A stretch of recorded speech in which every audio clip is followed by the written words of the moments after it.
Hello everyone, my name is Grimdock, and today we're finally going to dip our toes into the Days of Thunder. Now dudes, this is where the official timeline of the Forgotten Realms takes place. So in the last video, I talked about how Dendar, the Night Serpent, devoured the sun. And after it was devoured, the world underwent its first ever ice age. And while some survived, most of the life on Aber Toril completely died off from the loss of sunlight. So we're going to fast forward here a bit in the Shadow Epoch, considering how few important stories take place here. And what we're going to do is start on an official year, since the timeline has started, so here it is. Okay guys, here's where the official timeline starts. And we're going to start off by talking a bit more about the primordial from the last video, Ubtao. Now, Ubtao originally was a primordial. However, he did make a deal with an unknown entity for a portion of Aber Toril to call his own. And in exchange, he swapped sides and helped the gods in either killing or imprisoning other Obirith lords and primordials.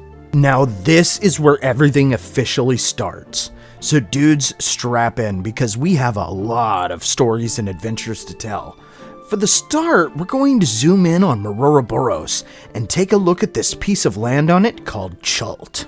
Now, Ubtao claimed a portion of this as his own, and the dinosaurs were eventually born here. That portion he claimed was a piece of land called Chult. Now, remember in the last video how we described the primordial known as Dendar the Night Serpent? Fun fact, she's imprisoned here, and Ubtao is responsible for watching over her and making sure she is never set free again. Dendar was eventually defeated and was imprisoned by the divine deities under the Peaks of Flame, which is a range of volcanic mountains in the center of Chult. Now, a lot of sages and prophets will state that Dendar is prophesied to emerge from here during the end of the world. And Ubtao is really the only god on this landmass that's worshipped. So we have that too. Other than that, we'll definitely have to cover this awesome land in a future video. For now, let's zoom out back to Ouroboros and take a look at the first 5 species. Now, these guys were called the Creator races, and there were 5 of them that existed on Ouroboros around this time. For one, we have the mysterious dragons, who also ruled over this landmass at one time as well. Second, we have the early ancient version of humanity, which were kind of like ape-like peoples, basically monkeys.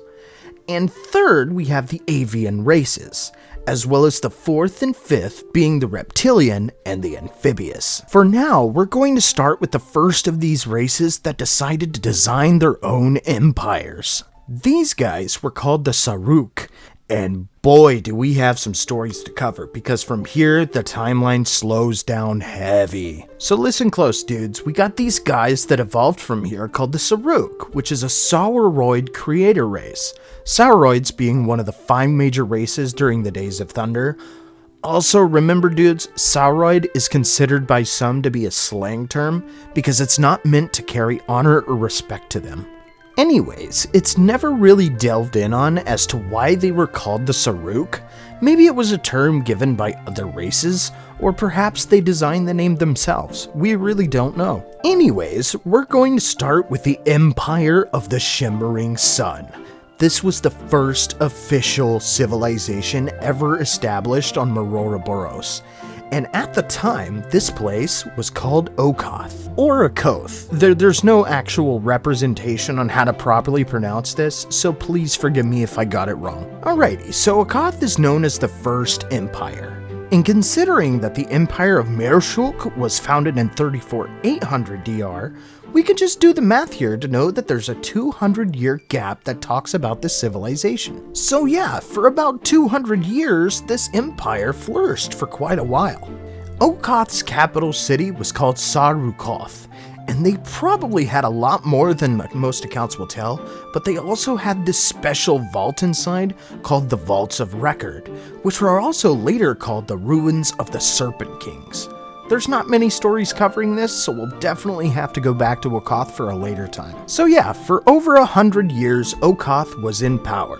Eventually, this area it was made in would be known as Mulhorand. Alright, so we gotta talk about what happened next, because the fall of Okoth is still kinda shrouded in mystery. Now, as you all know, it was through inner turmoil and strife that caused Okoth to fall into disrepair as an empire. Now you gotta know, these guys bred like rabbits, if you know what I mean, so their population was astronomically huge for its time.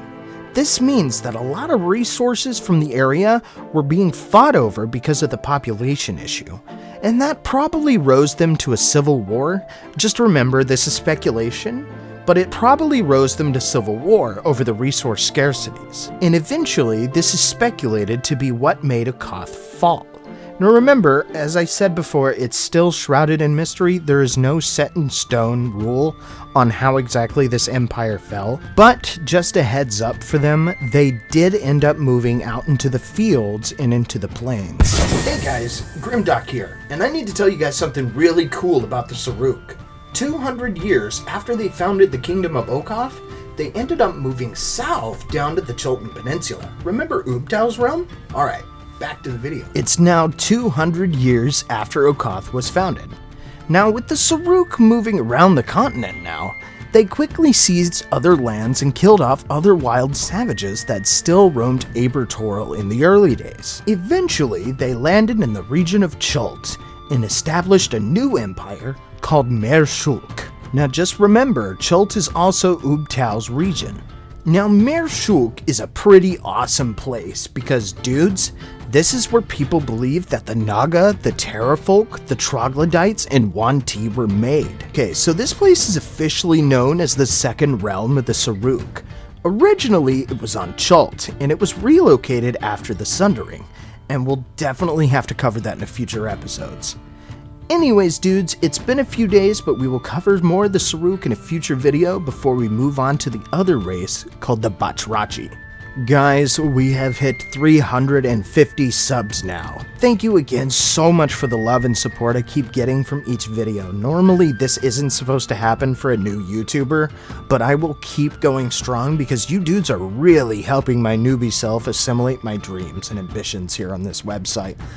For now on, I will be making it my main focus to double my efforts and release at least 2 videos a week for you guys. So yeah, hit that like and subscribe button and help me get my name even further out there. Anyways, dudes, that's going to be the end of this video, and this is Grimdock the Lore Master, signing out.